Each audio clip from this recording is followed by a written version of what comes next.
Municipal ఎన్నికల ప్రచారంలో రేవంత్ కేటీఆర్ ఫ్రస్ట్రేషన్లోకి వెళ్లారన్నారు బీజేపీ ముఖ్య అధికార ప్రతినిధి ఎన్వి సుభాష్.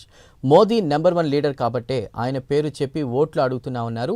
అనేక హామీలను ఇచ్చినటువంటి కాంగ్రెస్ అధికారంలోకి వచ్చాక ప్రజలను మోసం చేసిందని విమర్శించారు. ప్లాన్ ప్రకారమే ఎఫ్ఎస్ఎల్లో అగ్ని ప్రమాదం జరిగిందని అనుమానం వ్యక్తం చేశారు. ఇక ఎన్నికల సమయంలోనే అగ్ని ప్రమాదం అంటూ కాంగ్రెస్ బీఆర్ఎస్ నాటకాలు ఆడుతున్నాయని ఎద్దేవా చేశారు.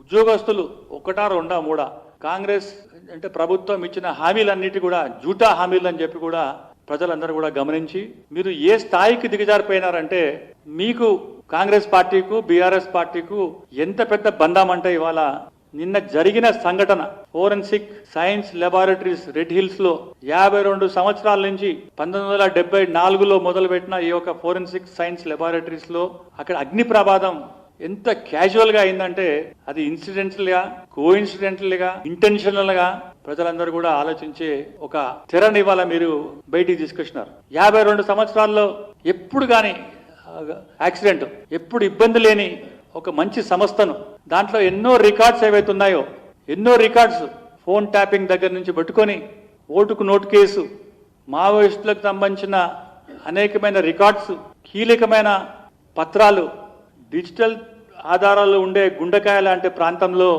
అగ్ని జరుగుతుంటే కాంగ్రెస్